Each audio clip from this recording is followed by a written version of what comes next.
అందరికీ నమస్కారం అండి. నేను ఈరోజు కందిపొడి చేస్తున్నాను. దానికి కావలసిన పదార్థాలు శనగపప్పు, కందిపప్పు, జీలకర్ర, ఇంగువ, ఎండుమిరపకాయలు అంతేనండి.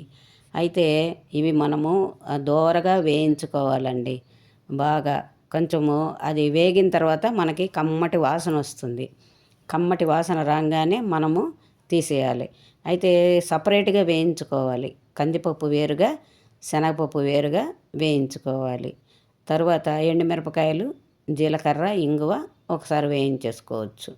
వేయించుకొని పక్కన పెట్టుకొని నేను వీటిని తిరగల్లో విసిరానండి. మా ఇంట్లో తిరగలి అమ్మ వాళ్ళ ఇంటి నుంచి తెచ్చుకున్నాను ఈ తిరగలి. అయితే ఈ తిరగలి ఎప్పుడు తెచ్చుకుందామా, ఎలా తెచ్చుకుందామా అని అనుకుంటూ ఉండేదాన్ని. నెల్లూరు నుంచి తెచ్చుకోవాలి. అయితే మా అబ్బాయి ఫ్రెండ్ ఉన్నాడు నాగరాజ్ అని. వాళ్ళ నాన్నగారు అన్నారు, మన కారు ఉంది కదమ్మా, దాంట్లో పెట్టుకొని వచ్చేద్దాం, దానిది ఏముందిలేండి అని అన్నాడు. సరే ఆ కారులో తీసుకొని వచ్చేసామన్నమాట.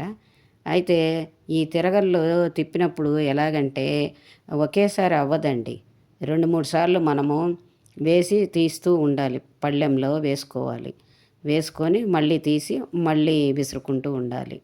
ఈ విధంగా 2-3 సార్లు విసిరితే అప్పుడు మనకి బాగా మెత్తగా వస్తుందండి. అయితే ఈ తిరగల్లో విసిరితే చాలా కమ్మగా ఉంటుందండి.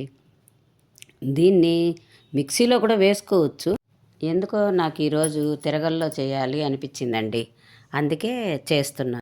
ఇది చాలా పురాతనమైన తిరగలండి. ఇది మా అమ్మమ్మ గారికి వాళ్ళ అమ్మగారు ఇచ్చారు. మళ్ళీ మా అమ్మమ్మ గారు మా అమ్మకి ఇచ్చారు. మా అమ్మగారు నాకు ఇచ్చారనమాట. మా అమ్మ నాకు ఇచ్చారు.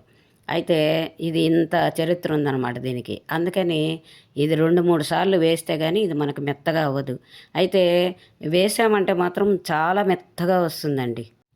ఇది దాదాపు 150 సంవత్సరముల క్రితందండి. అందుకని మనము చేసినప్పుడు కొంచెం లేట్ అవుతుంది. అయితే దీని కింద మనం డైరెక్ట్గా పెట్టేయకూడదు, నేల మీద పెట్టకూడదు ఈ తిరగల్ని. దీని కింద ఒక పట్ట వేసి దాని మీద ఒక క్లాత్ వేయాలి. క్లాత్ వేసి దాని మీద ఈ తిరగలు పెట్టి మనము విసురుకోవాలి. ఎందుకంటే మనం విసిరిన పిండి ఆ క్లాత్లో పడుతుందన్నమాట. అప్పుడు మనం తీసి ప్లేట్లో వేసుకొని మనం వాడుకోవచ్చు. అందుకని మనము ఇలా పెట్టాలన్నమాట అడుగున. దీంట్లో మిరపకాయలు, కరివేపాకు ఏం వేసినా కూడా మెదిగిపోతుందండి. అన్నీ వేసి కూడా మనము విసిరేయవచ్చు. ఇప్పుడు మిక్సీకి దీనికి తేడా ఏమి లేదండి. మిక్సీ అయితే మనకు తొందరగా అయిపోతుంది. ఇది కొంచెం లేట్ అవుతుందన్నమాట. అయితే ఇది ఒక సాంప్రదాయబద్ధమైనదనమాట తిరగలంటే. మనం అప్పుడప్పుడు ఇంట్లో ఇలాగా తిరగలి తిప్పామంటే చాలా మంచిదండి. మనము ఒక చెయ్యిని అడుగు రాయి కింద రాయి మీద ఒక చెయ్యి పెట్టాలండి. ఒక చెయ్యి ఏమంటే మనము పైన ఈ కర్ర ఉంది కదా, కర్రతో ఇలా తిప్పాలండి. అప్పుడే మనకి కదలకుండా చక్కగా వస్తుందన్నమాట ఈ పిండి. ఇప్పుడు ఒకసారి అయిపోయింది కదండి, ఇదంతా తీసి మళ్ళీ ప్లేట్లో వేసుకొని మళ్ళీ ఇంకొకసారి చేస్తున్నానండి. ఈ విధంగా 2-3 సార్లు చేశానండి నేను. అప్పుడు అది బాగా మెత్తగా వచ్చిందండి. ఇది చేయటానికి దాదాపు ఒక 30 మినిట్స్ పడుతుందండి. మా చిన్నతనంలో అయితే మా అమ్మ కుంపటిలో అన్నం చేసేదండి.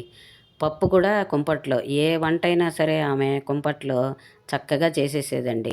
ఓ పక్క కుంపట్లో అన్నం పెట్టేసి ఈ తిరగలు విసురుకోవటం, మళ్ళీ అదేంటి రోట్లో పచ్చళ్ళు దంచటం, ఇలాగా చేసేవారు మా అమ్మ. అవన్నీ నేను చిన్నతనం నుంచి మా అమ్మని చూశాను. అయితే అందుకనే నాకు అప్పుడప్పుడు ఈ విధంగా రోట్లో పచ్చడి చేయాలని, ఏదైనా రుబ్బాలని, ఇలా విసరాలని అనిపిస్తూ ఉంటుంది. అట్లా అప్పుడప్పుడు నేను చేస్తూ ఉంటాను. అయిపోయిందండి. ఇప్పుడు ఈ క్లాత్ మించి ఈ 2 రాళ్ళు తీసి పక్కన పెట్టేసుకోవాలి. పక్కన పెట్టేసుకొని దీన్నంతా ఒక ప్లేట్లోకి తీసుకొని దానికి తగినంత ఉప్పు కలుపుకోవాలి. సాల్ట్ కలిపేసి మనం వేడి వేడి అన్నంలో తిన్నామంటే చాలా బాగుంటుందండి. నెయ్యి వేసుకొని తింటే చాలా బాగుంటుంది. దీంతోపాటు ఆవకాయ వేసుకుంటే కూడా చాలా బాగుంటుంది. మన ఇంట్లో ఏమి కూరలు లేవనుకోండి, అయ్యో ఏమి కూరలు లేవే అని అనుకోకుండా ఈ కందిపొడి వేసుకొని వేడి వేడి అన్నంలో నెయ్యి వేసుకొని తింటే చాలా బాగుంటుందండి. మా చిన్నతనంలో మా అమ్మ కుంపటిలో రాచిప్ప పెట్టి పులుసు తయారు చేసేదండి. చాలా బాగుండేదండి ఆ చిన్నతనంలో. ఇప్పుడు అవన్నీ లేవు. అప్పుడు అవన్నీ చేసేది అమ్మ. చాలా బాగుండేది కమ్మగా. ఇలాగా కంది పొడిలాగా కంది పచ్చడి కూడా చాలా బాగుంటుందండి. చాలా టేస్టీగా ఉంటుంది. దాన్ని గనక మనము రోట్లో వేసి రుబ్బామంటే కంది పచ్చడి చాలా బాగుంటుందండి. ఈ వీడియో చివరిదాకా చూసినందుకు థ్యాంక్ యూ. సబ్స్క్రైబ్ చేసుకోవటం మర్చిపోకండి.